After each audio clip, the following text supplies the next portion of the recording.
오늘 이 아침에 저는 우리 모두가 이 어린아이가 엄마 품에 안겨있는 모습을 한번 상상하면서 말씀을 시작했으면 좋겠습니다.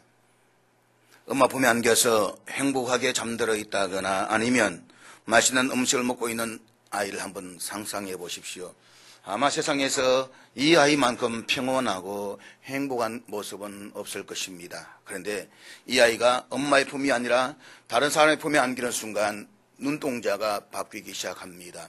갑자기 마음에 불안이 느끼기 시작합니다. 결국에는 왕 하면서 울음을 터뜨리면서 울게 되는 것입니다. 그러다 다시 엄마의 품에 안기면 글쎄 언제 울이나 싶을 정도로 화사하게 웃으면서 평온해하는 이 아이의 모습. 근데 여러분, 이 아이는 엄마에 대한 객관적인 지식은 거의 없습니다. 이 아이는 엄마가 몇 살인지 모릅니다. 엄마의 고향이 어딘지, 엄마의 학력이 어떻게 되는지에 대해서도 모릅니다. 또 엄마가 어떤 집에 사는지도 모릅니다. 엄마의 재산이 얼마인지도 모릅니다. 고향도 모르고 이름도 모릅니다. 다만 자신을 그렇게 아름답게 대해주고 있는 그 사랑의 관계만을 온몸으로 느끼고 확신합니다. 그래서 엄마의 품에 의지하고 그 틈에서 행복을 느끼는 것입니다. 저는 우리가 하나님을 믿는다라고 하는 것도 이 어린아이와 하나님 어머니와의 관계가 똑같다라고 생각을 합니다. 사실 우리는 하나님에 대한 지식이 그렇게 많이 필요한 것이 아닙니다. 다만 어린아이가 엄마의 품에서 특별한 관계를 형성하듯이 하나님과의 특별한 관계 형성이 필요할 뿐인 것입니다. 사랑하는 여러분, 인간의 모든 삶의 비극이나 고통은 하나님과의 관계에서 석연치 않은 이 관계 때문에 시작되는 것입니다. 하나님과의 어설픈 관계에서 고난이 시작되는 것입니다. 그러므로 오늘 주 앞에 나와서 예배드리는 여러분, 하나님에 대한 지식보다도 하나님과의 바른 관계에 대해서 눈을 뜰 수 있기를 바랍니다. 그리고 하나님의 성령의 감동을 힘입고 내 영혼에 일어날 기대를 품으십시오. 내 영혼에 무언가 좋은 일이 일어날 것이다라는 이 호기심에 붙잡힐 수 있기를 바랍니다. 기적은 지금도 일어나고 있습니다. 저는 이 하나님의 놀라운 기적을 믿습니다. 기적은 날마다 일어나는 것이 아니기 때문에 그래서 기적인 것입니다. 그러나 여러분, 사랑하는 자녀들을 향한 하나님의 기적은 아직도 지금도 역사의 현장에서 계속되고 있습니다. 만약에 하나님의 기적의 역사가 끝난 역사라고 한다면 우리는 그 하나님을 믿을 필요가 없는 것입니다. 그것은 역사 속에 박물관 속에 찾아볼 수 있는 것입니다. 그러나 하나님은 살아계십니다. 지금도 계시고 우리와 함께 하십니다. 2000년 역사했던 그 하나님은 지금도 동일하게 우리 안에서 역사하십니다. 그러므로 하나님의 기적은 지금도 일어날 수가 있는 것입니다. 내 삶에서 일어날 수가 있는 것입니다. 또 일어나야 되는 것입니다. 그 다음에 묻습니다. 혹여 여러분은 기적이 일어나지 않으면 안 될 답답한 상황에 처해서 고민하고 있지는 않습니까? 오늘 본문에 그런 가정이 등장을 합니다. 이 가정은 기적이 일어나지 않으면 안 될 답답한 상황에 처해 있습니다. 바로 삼손이 태어날 가정입니다.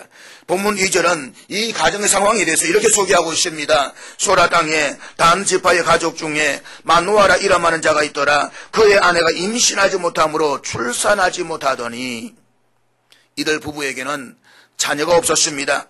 당시 이스라엘 사회에서 자녀가 없다라고 하는 것은 한 가정의 죽음과도 같은 절망이었습니다. 그런데 이 가정에 기적이 일어났습니다. 아들을 낳았습니다. 그를 삼손이라고 이름을 지었습니다. 이 아들은 한마디로 말해서 기적의 아들이었습니다.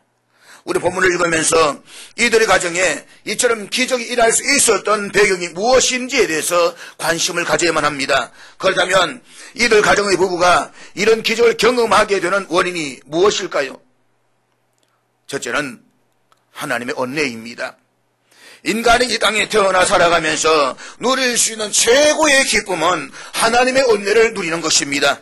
하나님의 은혜 없이 살아가는 삶은 마치 생수의 근원으로부터 단절된 터진 웅덩이와 같습니다. 인생에서 가장 중요한 것은 하나님의 은혜입니다. 오늘 본문의 시대적 상황을 알려주는 1절의 말씀부터 먼저 살펴볼 필요가 있을 것 같습니다. 본문 1절의 말씀 우리 다 같이 읽도록 하겠습니다. 같이 읽습니다. 시작. 이스라엘 백성들은 악을 행하고 죄를 범하면 하나님께서는 저들을 징계하십니다. 그리고 저들이 다시 회개하면 하나님께서는 다시 새로운 사사를 보내어서 구원하십니다. 그런데 사사기를 우리가 읽어보고 있지만 이런 악순환의 역사가 계속해서 반복되고 있다라고 하는 것입니다. 하나님이 그들을 사랑하시고 용납하셔서 또 한 번의 기회를 주셨는데도 불구하고 이스라엘 백성들은 또다시 죄를 범합니다. 참는 것도 한두 번이지 아마 저 같으면 벼락을 내릴 순간일 것 같습니다. 그러나 하나님은 이런 상황에서도 그 백성들에게 기회를 주십니다. 이들 멸망시키시거나 저주하거나 심판하시기는커녕 주님의 백성들을 구원하시기 위해서 또 다른 사사를 예비해 주고 계십니다. 그 사람이 바로 삼손입니다. 사랑하는 여러분, 이 사건은 분명히 하나님의 은혜입니다. 은혜란 받을 자격이 전혀 없는 사람이 부러지는 일방적인 하나님의 호의입니다. 그것이 은혜라는 말의 본래 뜻입니다. 받을 자격이 없는 이스라엘 백성들에게 베풀어주는 이 호의야말로 하나님의 은혜가 아닐 수가 없는 것입니다. 삼손의 탄생은 개인적으로는 희망을 잃었던 마노아와 그의 아내에게 베풀어주는 하나님의 은혜였습니다. 하나님은 자녀가 없어 절망과 슬픔에 빠져있는 이 한 가정에 찾아오셔서 친히 은혜를 베풀어 주셨습니다. 하나님이 몸소 이 부부 곁에 찾아오셨습니다. 은혜는 항상 하나님에게서부터 시작이 됩니다. 사람이 하나님을 찾은 것이 아니라 하나님이 먼저 인간에게 손을 뻗쳐주시는 것입니다.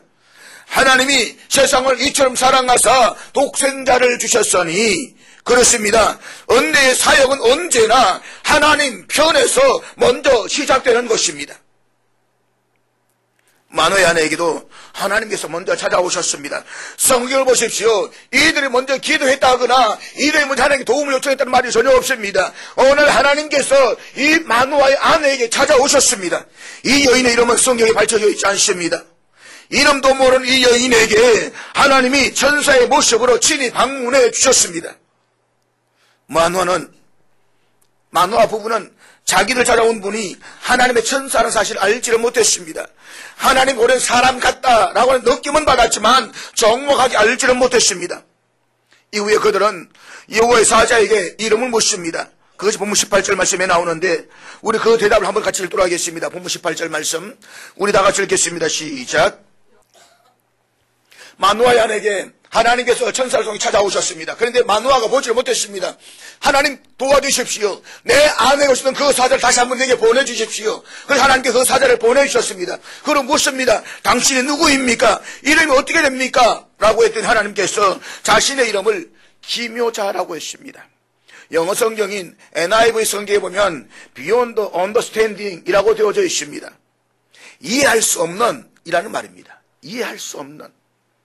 다른 영어 성경에서는 wonderful 이라고 되어져 있습니다. 놀라운 이라는 뜻입니다. 이사야 선지자도 장차 오실 메시아를 예언하면서 그 이름을 기묘자라고 했습니다. 인간의 이성으로 도저히 이해할 수 없는 이 놀라운 분이 놀라운 방법으로 슬픔과 절망에 젖어 있는 한 여인 곁에 찾아오셨습니다. 그것이 바로 은혜인 것입니다. 영원히 죽을 수밖에 없는 나, 범죄 가운데서 죽을 수밖에 없는 나를 위해서 이 땅에 오시고 찾아오신 주님, 그것이 은혜인 것입니다. 주님이 직접 내 곁에 찾아오셨습니다. 절망 가운데, 고통 가운데, 외로움 가운데 있는 나를 향해서 주님께서 사랑으로 내게 찾아오셨다는 것입니다. 그것이 바로 은혜인 것입니다. 한 나라의 대통령을 만나기도 힘이 드는데 만왕의 왕이신 하나님이 직접 우리를 찾아러 오셨다는 것, 우리를 만나러 오셨다라고 하는 것은 이것은 보통 은혜가 아닙니다.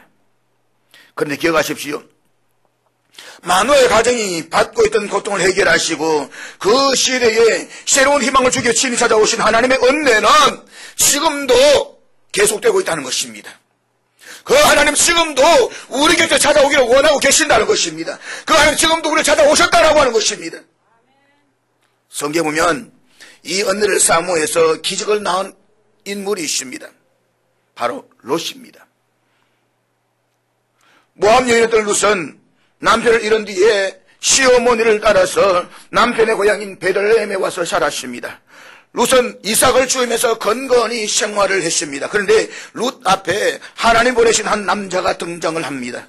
룻은 그를 하나님 보내신 사람이라고 믿었습니다. 그래서 룻기 2장 13절 말씀해 보면 룻은 이 하나님의 사람 앞에 엎드려서 자기의 절실한 심정을 토로하고 있습니다. 우리 다 같이 읽겠습니다. 시작. 내 주여, 내가 당신께 은혜 입기를 원하나이다.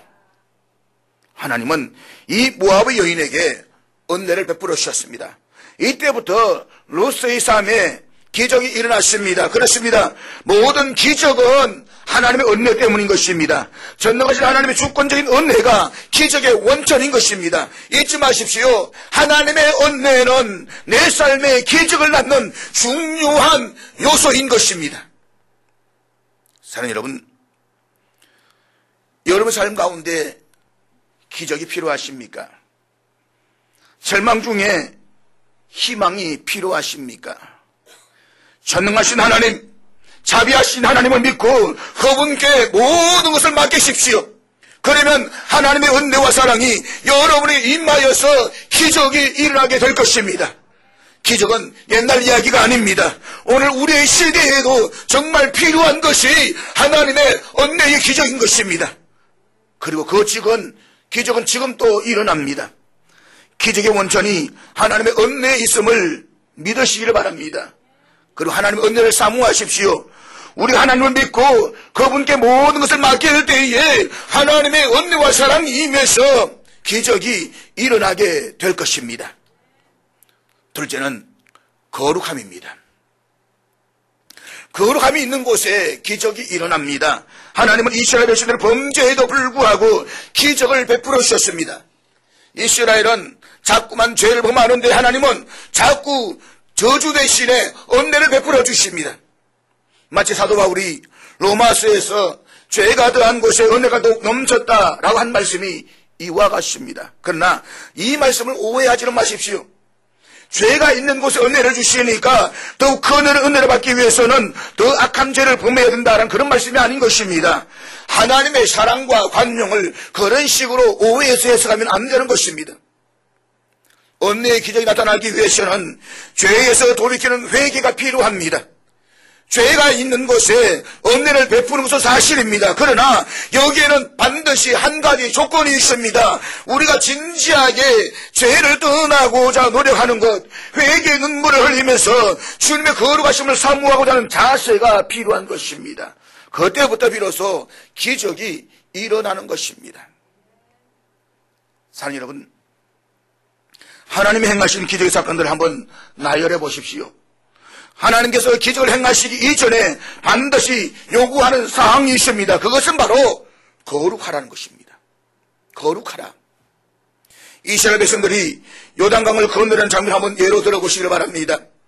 이스라엘 백성들은 이제 어떻게 저 요단강을 건널까를 걱정하고 있는데 하나님께서는 그 대답을 주시기 이전에 여호수아와 이스라엘 백성들에게 이렇게 말씀하십니다. 여호수아 3장 5절 말씀 우리 한번 같이 읽도록 하겠습니다. 다 같이 읽겠습니다. 시작. 여기에서 자신을 성결하게 하라 라는 이 말씀은 자신을 거룩하게 하라 라는 뜻입니다. 그러면 기이한 일들, 큰 기적을 행하시겠다는 것입니다. 우리는 보통 보면 이 궁지에서 내가 어떻게 빠져나갈까, 내 삶에 희망이 없는가 라는 이 일에만 관심이 있습니다. 그렇지만 하나님이 우리에게 요구하시는 1차적인 기대는 우리의 거룩함입니다. 사사기 읽다 보면 하나님이 이방 민족을 들어서 이스라엘 백성들의 잘못을 벌하시고 징계하신 것을 알 수가 있습니다. 그러나 삼손의 시대에 이스라엘 백성을 억압하던 블레셋은 무력을 사용하지 않았습니다. 기드온 같은 경우는 미디안 백성들이 와서 농사를 시작해 놓으면 다 갈아엎어버렸습니다. 있는 거 다 빼앗아가 버렸습니다. 무구로 그들을 통치했습니다. 그런데 블레셋은 전혀 그런 사건을 기록하지 않습니다. 블레셋은 이스라엘에게 자유를 한껏 주었습니다. 정복된 블레셋 백성들과 이스라엘 사람들이 마음대로 결혼할 수 있도록 허용했습니다. 그리고 사치한 문화를 만들었습니다. 타락한 문화를 저들에게 공급해 주었습니다. 이스라엘 백성들은 자신들이 블레셋의 노예가 되는 것, 망해가는 것을 전혀 모르고 있었습니다. 마치 이솝 우화에 나오는 서서히 데워지는 가마솥에 있는 개구리와 같은 것입니다. 본래 팔레스타인이라고 하는 낱말은 블레셋이라는 낱말에서 나왔습니다. 고대 문화의 대표적인 예가 팔레스타인의 문화입니다. 고고학자들은 이스라엘 유적지를 발굴해서 삼손 시대로 추정되는 고고학적인 유물들을 많이 발견했습니다. 그런데 그 유물 가운데 대부분이 술병, 술 항아리, 술 주전자 이런 것들이었다는 것입니다. 당시의 향락 문화와 쾌락주의를 짐작하게 하는 물건들인 것입니다. 하나님께서 이런 블레셋의 세속문에 빠진 이스라엘을 구원하시기 위해서 구원자로 택한 사람이 바로 삼손입니다. 하나님은 삼손을 잉태하게 하면서 먼저 그 어머니에게 두 가지 금기사항을 말씀하고 있습니다. 본문 4절 말씀입니다. 우리 4절 말씀 한번 같이 읽도록 하겠습니다. 다 같이 읽습니다. 시작. 하나님께서는 삼손의 어머니에게 먼저 포도주와 독주를 마시지 말라고 말씀을 하셨습니다. 대개 음주 문화가 발달하면 그 시대는 망하기 시작합니다. 그게 역사의 이야기입니다. 쾌락과 사치와 방종의 삶은 술에서부터 비롯됩니다. 술을 좋아하는 사람들은 온갖 핑계를 다 대면서 술을 마실 수 있는 건실을 만들어갑니다. 사업상 어쩔 수 없어서, 체면상 할 수 없이 더 이상 안 마실 수가 없어서 마셨다라고 이야기를 합니다. 그래서 이런 우스갯 이야기도 있습니다. 월요일은 원래 마시는 날이고, 화요일은 화끈하게 마시는 날이고, 수요일은 수없이 마시는 날입니다. 목요일은 목이 터져라 마시는 날이고, 금요일은 금방 마시고 또 마시는 날입니다. 토요일은 토하고 마시는 날이고, 일요일은 일일이 술집을 찾아다니면서 마시는 날이다라고 이야기를 합니다. 그래서 핑계는 이런 핑계 저 핑계 다 됩니다. 얼마 전에 제 친구 대학 졸업하고 처음으로 페이스북에 제게 친구 요청을 해왔습니다. 그래서 너무 반가워서 야 너 전화번호 좀 달라라고 해서 전화를 했다가 이야기하다가 야 너 교회 좀 나가라 그랬더니 우리 마누라 교회 잘 나간다 그래요. 그럼 너도 열심히 나갔네 그랬더니 마누라 따라서 한 번씩 교회를 나간대요. 그럼 열심히 나가라 그랬더만 너 요즘 그러면 술 다 끊었냐? 원래 이 친구 술독이었어요. 그렇게 하는 말이 나 아직도 술 못 끊었다고. 그랬습니다. 쓸데없는 짓 하지 말고 술 다 끊고 마누라 따라서 열심히 교회 나가라 라고 했더니 허허 웃고는 끝났습니다. 그런데 며칠 뒤에 페이스북에 이 친구 생일이더라고요. 생일에 제가 그랬습니다. 야 친구야 그러면서 생일 축하한다 쭉 장문을 해가지고 술 확실하게 끊고 와이프를 따라서 열심히 교회 잘 나가라 라고 했더니 밑에다가 댓글을 달았는데 옳은 말씀입니다. 환영합니다 라고 했더라고요. 누가 달았느냐 보니까 그 와이프가 달았더라고요.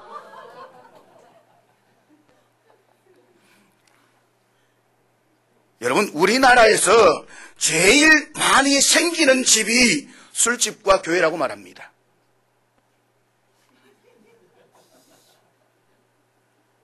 술집과 교회는 비례해서 증가한다고 말합니다. 좀 이상하지 않습니까? 교회가 많이 생기면 그만큼 술집은 없어야 되지 않습니까? 십자가가 생기는 만큼 멀건 네온 사이로 술집이 늘어나고 있다고 하는 것입니다. 이건 비극인 것입니다. 교회가 많아지면 당연히 술집이 줄여야 하는데 왜 술집이 같이 늘어나고 있는 것입니까? 역사를 되돌아보면 교회에 진정한 영적 각성과 부흥이 일어날 때에 술집은 다 문을 닫았습니다. 평양 대부흥 운동이 일어났을 때에 평양 시내 다 주일되면 상점 자체가 문을 닫아버렸습니다. 이 말은 다시 말하면 오늘날의 교회가 세속화되었기 때문에 술집이 줄어들지 않고 있다고 하는 것입니다. 좀 더 이야기하면 크리스찬답지 않는 크리스찬들이 있기 때문에 그들로 인해서 오늘 더 문제가 되고 있다고 하는 것입니다. 이것은 사회를 일깨우지 못하고 있는 오늘의 교회와 성도들의 슬픈 자화상이 아닐 수가 없는 것입니다. 둘째로 하나님이 금하신 것은 부정한 것을 먹지 말라는 것입니다. 하나님은 단순하게 부정한 음식만을 먹지 말라라고 말씀하신 것이 아닙니다. 하나님이 원하시는 것은 거룩함인 것입니다. 삶의 거룩함인 것입니다. 구별되는 것입니다. 믿지 않는 저들과 뭔가 구별되는 삶을 오늘 우리에게 원하고 있다라고 하는 것입니다. 성도가 무엇입니까? 성도는 거룩하게 구별된 자를 성도라고 말합니다. 사랑하는 여러분, 여러분 성도 맞습니까? 왜 대답을 안 하십니까? 성도 아니세요? 성도 맞나요? 대답이 영 시원치 않습니다. 오늘 대답이 시원할 때까지 오늘 설교를 끝까지 가야 되겠습니다. 성도 맞나요? 그러면 구별되십니까? 안 믿는 사람과 뭔가 구별된 삶을 살아가십니까? 자신 있나요? 예, 오늘 아멘 하시는 분들 밥 2그릇 드셔도 됩니다. 하나님의 은혜로 태어난 삼손도 어머니와 같이 위에 2가지 금기사항을 지켜야만 했습니다. 그리고 그와 더불어서 머리를 자르지 말아야만 했습니다. 머리를 자르지 않는다라고 하는 것은 하나님 앞에 헌신했다는 표시입니다. 본래 나실이는 일정 기간만 서원할 수도 있고 평생을 서원할 수도 있습니다. 그런데 하나님은 삼손에게 평생 헌신할 것을 요구하셨다는 것입니다. 나실인이라는 이 말은 히브리어로 나자르라는 말인데 이 말은 구별된 사람이라는 뜻입니다. 평생을 하나님께 바쳐진 사람인 것입니다. 이 세대를 구원할 수 있는 사사는 세상의 죄악에서 구별된 사람, 세상 사람들의 풍조와 유행에서 구별된 사람이어야 된다는 것입니다. 그렇습니다. 하나님은 이 시대를 깨우는 일에 거룩한 사람을 원하고 계시는 것입니다. 그 사람은 타락한 세상 사람과 뭔가 구별되어야 된다는 것입니다. 그래서 하나님은 그들을 교회 안에 성도들을 구별해 주셨습니다. 교회를 불러주셨습니다. 그러므로 우리는 마땅히 세상과 구별된 삶을 살아야 되는 것입니다. 세상 오염된 문화를 거부할 수가 있어야 되는 것입니다. 그런 삶을 전에 보여줄 수가 있어야 되는 것입니다. 그렇지 아니하고 우리가 어떻게 세상을 변화시킬 수가 있겠습니까? 사랑하는 여러분, 오늘 우리의 시대의 문제가 무엇일까요? 오늘 우리의 시대의 교회와 성도들의 문제가 무엇일까요? 그것은 모두가 행복은 추구하지만 거룩은 추구하지 않는다는 것입니다. 믿으면 구원을 얻는다라는 이 사실만 생각하고 있지만 거룩하게 살아야 된다는 생각하지 않는 것입니다. 그래서 칭의 거룩 믿음으로 의롭다함을 받는다, 이 말은 얼마나 강조하는지 모릅니다. 그렇지만 성화 거룩한 삶을 살아라, 이 말은 생각하지가 않는 것입니다. 이것이 오늘 우리의 문제인 것입니다. 지난날에는 하나님을 닮은 거룩함을 삶의 목표로 사는 사람들이 꽤 있었습니다. 그 문제 때문에 우리의 선배 그리스도인들은 심각한 고민을 해야만 했습니다. 거룩하지 못한 삶 때문에 하나님 앞에서 머리를 조아렸던 적이 있었습니다. 그런데 오늘날의 그리스도인들은 세상 사람들을 닮아서 출세와 세상 명예와 행복을 원하고 있습니다. 내가 하나님 믿는다라고 말하지만, 하나님의 아들이라고 말하지만, 그의 제자라고 말하지만 세상 속에 어울려 살아가면서 조금도 갈등나거나 조금도 마음 아파하지 않는다는 것입니다. 오히려 당연하게 세상 사람과 어울려서 그 죄악 속에 함께 뒹굴어가고 있다는 것입니다. 그것이 오늘 우리 시대의 문제인 것입니다. 그래서 기독교가 아니라 세상 사람 교회를 향해서 말하기를 개독교라고 말하는 것입니다. 그러나 여러분, 인간이 동물과 다른 것은 우리의 생명이 하나님의 생기로 창조되었다는 것입니다. 그렇기 때문에 사람들은 세상의 것과 물질이 아니라 영혼의 참된 만족을 얻을 때에 비로소 인생의 참된 행복을 얻을 수가 있는 것입니다. 다시 말해서 모든 인생은 창조자이신 하나님을 기억하고 그분이 기대하시는 거룩함을 추구할 때에 참된 행복을 누릴 수가 있는 것입니다. 그래서 인생은 하나님을 만날 때에 방황이 끝나고 목적이 있는 삶을 살아갈 수가 있는 것입니다. 그러므로 하나님과의 어설픈 관계를 청산하십시오. 하나님과의 석연치 않는 관계를 정리하십시오. 도대체 하나님을 사랑하는 것도 아니고 사랑하지 않는 것도 아닌 그런 어정쩡한 이상한 관계를 정리 좀 하십시오. 우리 거룩하신 주님을 닮아가기 위해서 거룩하게 살기를 소원해야만 합니다. 부정하게 출세하고 잘 사는 것보다 손해보고 못 살더라도 거룩해지기를 원하셔야만 합니다.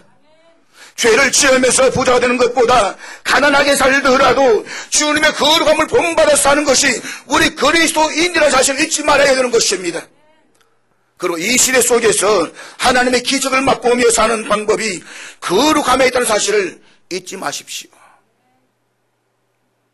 셋째는 기도입니다. 오늘 본문 8절 말씀 보면 또 하나의 기적의 요인이 나옵니다. 우리 8절 말씀 같이 읽도록 하겠습니다. 다 같이 읽습니다. 시작. 마노아는 기도했습니다. 하나님이 아들을 주시기로 이미 약속하셨는데도 불구하고 마노아는 기도했습니다. 기억하십시오. 기도야말로 기적의 언약을 이루는 통로인 것입니다. 하나님은 약속한 대로 행하십니다. 그러나 성도가 기도할 때를 기다리시는 것입니다. 왜냐하면 기도는 하나님의 약속을 성취하시는 통로이기 때문입니다. 사랑하는 여러분, 오늘 우리의 삶에서 기적이 일하지 않는 이유가 무엇입니까? 위대한 기적, 영광의 하나님이 나와 더불어 동행하시며 나를 사용하시고 내 기도에 응답하시고 내 삶에 그분의 풍성함을 적어주시고 놀라운 감동을 주시는 기적이 지금은 왜 일어나지 않고 있는 것입니까? 이런 질문에 대해서 사도 야고보는 야고보서 4장 2절과 3절에서 그 대답을 이렇게 가르치고 있습니다. 우리 야고보 4장 2절 3절 같이 읽겠습니다. 시작. 그렇습니다. 우리에게 응답이 없는 것은 구하지 않기 때문입니다. 구하십시오. 더 구하십시오. 더 구하십시오. 그래도 구하여도 응답이 없는 것은 내 정욕으로 서려고 잘못 구하기 때문인 것입니다. 그래서 우리의 삶에 기적이 일어나지 않는 것입니다. 가만히 생각해 보십시오. 우리의 드리는 기도 가운데 이기심이라는 한계를 벗어나지 못하는 기도가 얼마나 많이 있습니까? 우리의 기도가 정말 하나님의 뜻에 초점을 맞추고 있는 것입니까? 사랑하는 여러분, 기도의 본질이 무엇입니까? 어떤 사람이 기도의 본질에 대해서 이렇게 정의를 내렸습니다.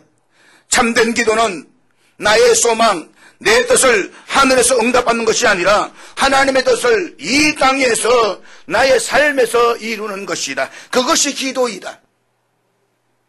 하나님이 우리를 기도하게 하시는 진정한 이유는 단순히 우리의 소원을 성취하게 하려는 것이 아닙니다. 우리를 통해서 주의 뜻을 이루기 위해서인 것입니다. 우리는 이 사실을 예수님께서 가르쳐주신 주기도문을 통해서도 알 수가 있는 것입니다. 마태복음 6장 9절과 10절의 말씀 우리 같이 읽도록 하겠습니다. 같이 읽습니다. 시작. 그러므로 너희는 이렇게 기도하라. 하늘에 계신 우리 아버지여, 이름이 거룩히 여김을 받으시오며 나라가 임하시오며 다시 하늘에서 이루어진 것 같이 땅에서도 이루어지이다. 여기 보면 주기도문의 첫째 부분은 철저하게 하나님께 초점이 맞추어져 있습니다. 우리의 뜻을 하나님의 뜻에 굴복해야만 합니다. 하나님의 거룩하심을 본받아서 우리의 삶이 거룩해져야만 합니다. 우리의 모습을 통해서 하나님의 이름이 거룩하게 여김을 받으시게 해야만 합니다. 거룩을 추구하는 우리의 삶을 통해서 하나님의 영광이 드러나게 드려야 되는 것입니다. 그래서 이 땅에서 하나님의 나라가 이루어져 가야 되는 것입니다. 사랑하는 여러분, 기억하십시오. 내가 쓸 것, 내게 필요한 것 등 나의 소원을 하늘에서 응답받는 것이 기도가 아닙니다. 그것은 믿지 않는 이방인들이 하는 것인 것입니다. 보십시오. 이방인들, 믿지 않는 사람들의 기도가 있습니다. 저들도 나무 밑에 가서 산자를 밑에서 기도하고 있습니다. 그러나 그들의 기도의 내용은 언제나 자기 중심입니다. 자신의 설 것과 자신의 필요한 것들을 기도하고 있는 것입니다. 그러나 우리의 기도는 기도의 본질이 그것이 아닙니다. 하나님의 것을 내 삶에 이루어 드리는 것입니다. 그렇습니다. 하나님이 우리를 기도하게 하시는 진정한 이유는 단순히 우리의 소원을 성취하게 하는 것이 아니라 우리를 통해서 하나님의 뜻을 이루기 위해서입니다. 우리가 부족하고 연약하고 평범한 인간이지만 하나님의 뜻대로 살아가려고 고민하고 주님이 기뻐하시는 삶을 살려고 노력할 때에 하나님이 주시는 신선한 기쁨과 감사를 느낄 수가 있는 것입니다. 부족한 대로 하나님의 일을 하고 이웃을 돕고 섬기면서 하나님의 뜻을 내 일상의 생활 속에서 실현하게 될 때에 하늘의 축복이 임하게 되는 것입니다. 복음을 전하면서 하나님의 도구로 쓰임받을 때에 하나님의 영광을 더 높여드릴 수가 있는 것입니다. 자신의 얄팍한 이기심이 아니라 하나님의 뜻에 맞추어 살아갈 때에 세상의 삶이 비록 힘들더라도 하나님의 나라가 확장되어져 가는 기쁨을 누릴 수가 있습니다. 그럴 때에 하나님께서 우리의 삶을 책임져 주시는 것입니다. 한없는 복을 주시는 것입니다. 우리의 삶을 주님의 뜻에 초점을 맞추고 그 뜻이 이루어지도록 기도할 때에 기적이 일어납니다. 주님과 동행하는 삶을 살아갈 때에 늘 기쁘고 즐거울 뿐만 아니라 기적 가운데 살아가게 되는 것입니다. 사랑하는 여러분, 오늘 우리의 시대에도 기적이 필요합니다. 그리고 기적은 일어나고 있습니다. 단지 우리가 그것을 깨닫지 못하고 있을 뿐인 것입니다. 우리가 누리지 못하고 있을 뿐인 것입니다. 진정 기적을 맛보는 삶은 하나님이 주시는 은혜를 깨달을 때 가능한 것입니다. 그리고 세상과는 구별되는 거룩한 삶을 살아가려고 애쓰고 노력하는 사람이 이 시대를 깨우고 기적을 경험할 수가 있는 것입니다. 미국 텍사스 시스코의 한 호텔 방에서 한 젊은이가 절망스러운 신음을 내뱉고 있었습니다. 탁자에는 하얀색 알약 수십 알이 널려져 있습니다. 한참 몸부림을 치던 이 젊은이가 갑자기 무릎을 꿇습니다. 하나님, 어릴 적 어머니께서 세상 사람 모두 널 잊어버려도 하나님은 널 잊지 않으신단다. 그분은 너에게 참된 피난처 요새가 되신다 라고 가르쳐 주셨습니다. 제가 그동안 피난처 되시는 하나님을 잊고 살아왔습니다. 그는 마침내 눈을 떴습니다. 무언가 결심한 듯이 두 줌을 불 꺼진 채 방문을 열고 나갔습니다. 투자자 여러분, 여러분이 투자하시는 그 귀한 돈을 다 날리고 부도 위기에 처하게 되었습니다. 여러분의 뵐 면목이 없어서 자살하려고 수민제를 사서 호텔에 투숙했다가 어릴 적 내 어머니가 해주시던 말씀인 하나님이 저의 피난처가 되신다는 말씀이 생각나서 밤새 하나님 앞에 회개와 헌신의 기도를 드리고 난 이후에 용기를 얻어서 이 자리에 섰습니다. 한 번만 용서해 주시고 상황을 유예해 주시면 원금과 이자 모두를 다 합쳐서 갚아드리겠습니다. 그 후에 투자자 가운데서도 가장 큰 피해를 보았던 두 명의 투자자가 다시 사업을 할 수 있도록 허락해 주었습니다. 그의 새로운 사업은 대성공을 거두었습니다. 이 사람이 세계적인 유명한 호텔인 힐튼 호텔의 창업자인 NC 힐튼입니다. 사랑하는 여러분, 하나님은 우리가 다 맡길 때까지 기다리십니다. 그것이 바로 기도이고 기적의 통로라는 사실을 잊지 마십시오. 그리고 우리 모두에게도 이런 신앙의 체험이 있기를 주의 이름으로 축복합니다. 그리고 감사로 하나님의 이름을 하나님께 영광을 돌려드리십시오. 시편 2절 고백합니다. 감사로 제사를 드리는 자가 하나님께 영광을 돌린다고.